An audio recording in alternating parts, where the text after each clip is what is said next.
Bonjour Clémence. Bonjour Anne-Laurence. Alors aujourd'hui, on ne s'arrête pas sur un pays en particulier, mais vous nous proposez plutôt un tour d'horizon.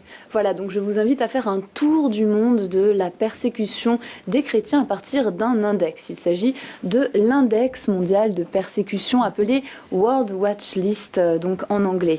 C'est une liste qui regroupe les 50 pays où les chrétiens sont le plus persécutés dans le monde. Donc cet index a été élaboré par l'ONG Portes Ouvertes en 1997.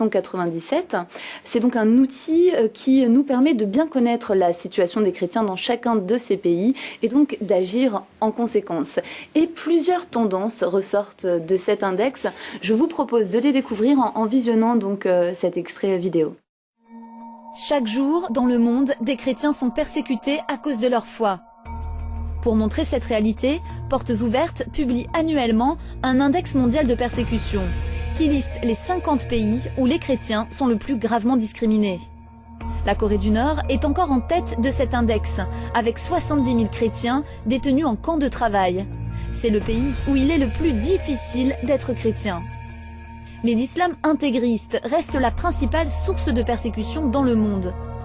Enfin, beaucoup de pays ont subi des changements politiques et religieux importants en 2011, ce qui entraîne parfois une forte augmentation de la persécution, comme en Égypte.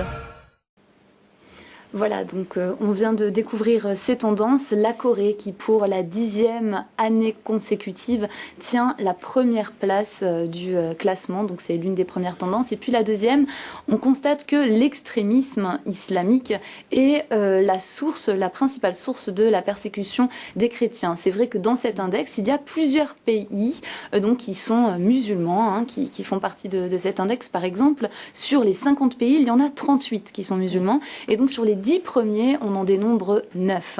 Mais l'extrémisme islamique n'est pas la seule source de persécution des chrétiens. Par exemple, au Bhoutan, eh bien, au Bhoutan, les chrétiens sont persécutés par le clergé religieux bouddhiste. Ensuite, il y a également la Colombie. En Colombie, les soldats de la guérilla, donc qui s'adonnent au trafic de drogue, vont assassiner les pasteurs qui refusent de coopérer. Et puis lorsqu'on regarde d'un peu plus près les facteurs de la persécution, eh bien on se rend compte qu'il n'y a pas simplement des groupuscules terroristes qui s'en prennent aux chrétiens. Par exemple, certains chrétiens sont persécutés par leur famille. Donc, je vous invite à découvrir davantage la persécution des chrétiens à travers le site internet www.indexmondialdepersécution.fr. Et pour les anglophones, vous pourrez également le trouver au www.worldwatchlist.usa. Et il existe également un ouvrage sur la persécution des chrétiens.